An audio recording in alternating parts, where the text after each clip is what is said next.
Jesianity was a mistake. Was it a divine mistake? Is it what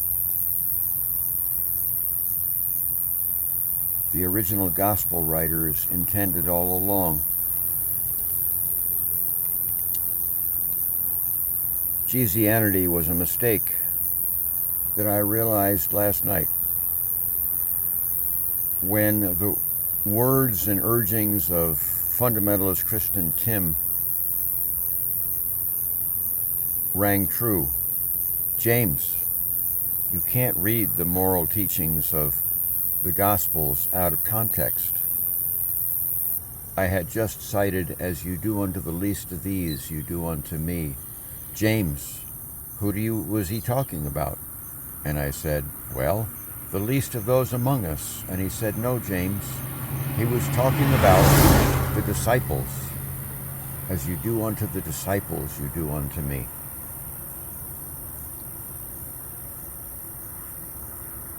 And I can't disagree that that's what the words indicate. I can't disagree with Tim. That is what the words indicate, I'm quite sure, although my restudying has just begun. But I accept it for now. I suspect it's true for now. How is it that since I was 3 feet tall, my earliest memories, I saw in Jesus the most alluringly humane person that had ever walked the earth? That humane, joyful, abundant life. How did I see that?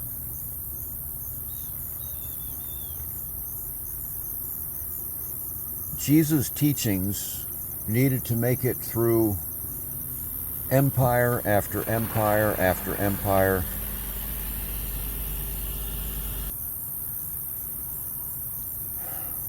Jesus' life and instructions, whatever they were, needed to pass through empire after empire after empire after empire after empire, as they still are. Most notably, or most easily spotted, Constantine, and then King James.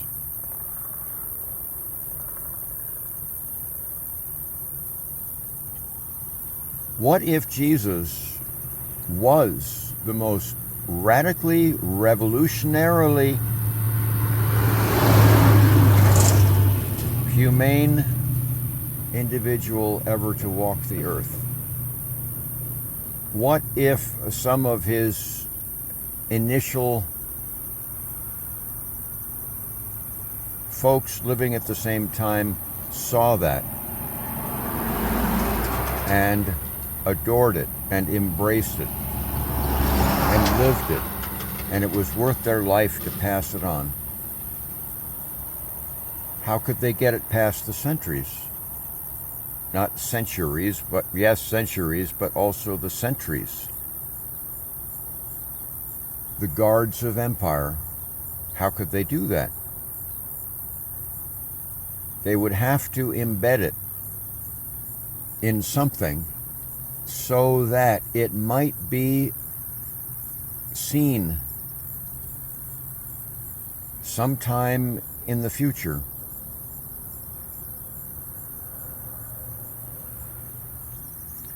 There would have to be a story within a story, a way of being embedded in a religion that was palatable, in fact, desirable by empire.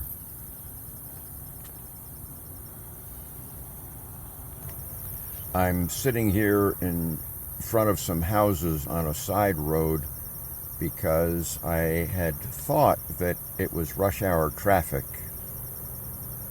and two locals just stopped and kindly inquired very thoughtfully, and I explained anyway. That's why this video is more choppy than normal. Do I know that Jesianity, Jesus' way as articulated on the website, Jesus' way as encapsulated in his moral instructions and moral example extracted without any thought to the context of the paragraph before or after? Do I know that indeed that is his way embedded? I don't. Do I know that it was intentionally done? I don't, and I suspect that I never will, although it's a topic that, given the time, I will do some research on. Do I know that some people have responded as though the moral teachings, out of context, out of all the dogma, out of all the brutal authoritarian God, do I know that some people have been inspired in their lives as though that moral example and teachings was the whole story? I do. Tolstoy, Dorothy Day, Dietrich Bonhoeffer, Martin Luther King Jr., Gandhi,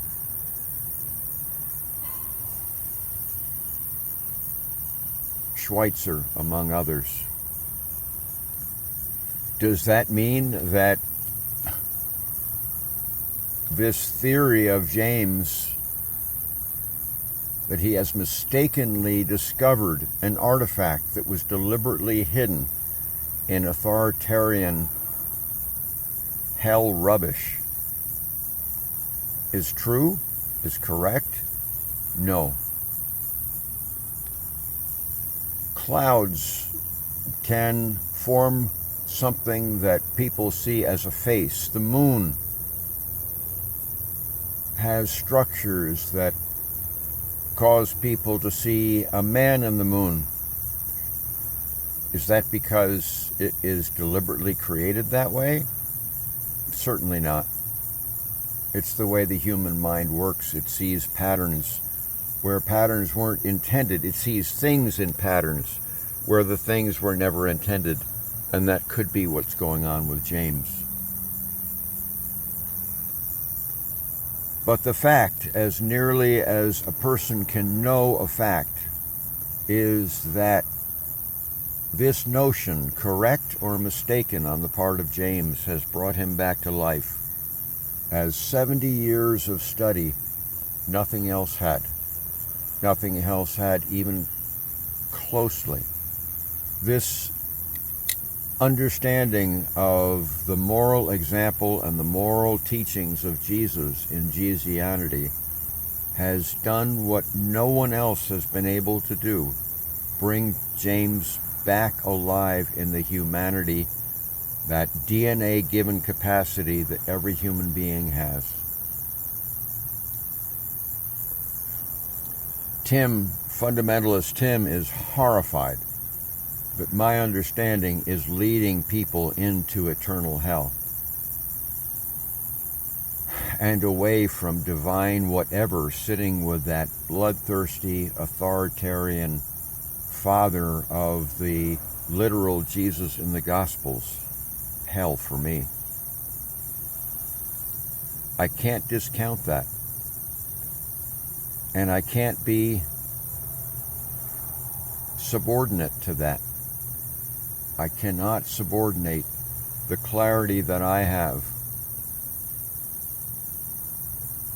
that the true man Jesus,